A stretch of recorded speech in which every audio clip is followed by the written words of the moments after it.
तालुक्यातील जिल्हा परिषद आदर्श प्राथमिक शाळा वणी मुले या शाळेत चावडी वाचन आणि गणन उपक्रमास सुरुवात झाली असून सन 2025-2026 या शैक्षणिक वर्षात पालकांनी इयत्ता पहिलीसाठी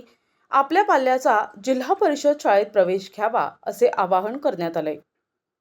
दिंडोरी पंचायत समितीचे गटशिक्षणाधिकारी चंद्रकांत गवळी, केंद्रप्रमुख पुरुषोत्तम दंडगव्हाळ यांच्या मार्गदर्शनाने महाराष्ट्र शासनाच्या कृती कार्यक्रम निपुण भारत अभियान अंतर्गत पायाभूत आधारित अध्ययन स्थिती पडताळणी उपक्रमांतर्गत साक्षरता आणि संख्याज्ञान अध्ययन स्तर कार्यक्रमामध्ये शाळेतील 2री ते 4थीच्या वर्गातील अध्ययन क्षमता वृद्धिगत करण्याकरता वर्गातील 100% विद्यार्थ्यांना अध्ययन क्षमता प्राप्त करणे हे उद्दिष्ट ठेवून 5 मार्च 2025 ते 30 जून 2025 पर्यंत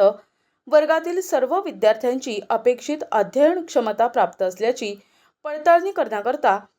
पहिला टप्पा या शाळेतील 2री ते 4थीच्या वर्गांमधील प्रत्येकी 5 अध्ययन क्षमता प्राप्त झालेले वर्गनिहाय विद्यार्थ्यांचा चावडी वाचन आणि गणन हा उपक्रम वणी येथील जगदंबानगर चौकातील कट्ट्यावर आणि खांडे गल्ली येथील अंगणवाडीत विद्यार्थ्यांच्या पालकांसमोर वाचन आणि गणन क्रिया घेण्यात आल्या। विद्यार्थ्यांच्या आणि पालकांचा खूप छान प्रतिसाद मिळाला।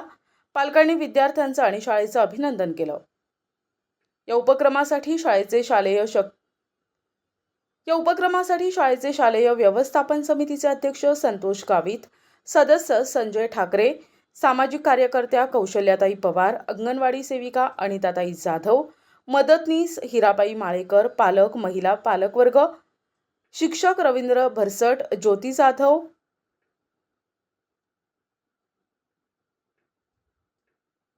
आदी उपस्थित होते। मुख्याध्यापक अंकुश भोजने यांनी उपस्थित पालकांना आवाहन केलं की आपल्या शाळेतील परिसरातील विद्यार्थ्यांना 6 पायऱ्यांद्वारे अध्ययन उपक्रम आणि कृती सहभाग, विद्यार्थ्यांना शिकण्यास अध्ययनात तंत्रज्ञानाचा वापर, स्वतःची शिकण्याची गती वाढविणे, जिज्ञासू वृत्तीचा सन्मान करणे, इयत्ता पहिलीची प्रवेश याच शाळेत घेण्यात यावे असे आवाहन केले। प्रतिनिधी दिगंबर पाटोळे, NTV न्यूज मराठी, वणी, नाशिक।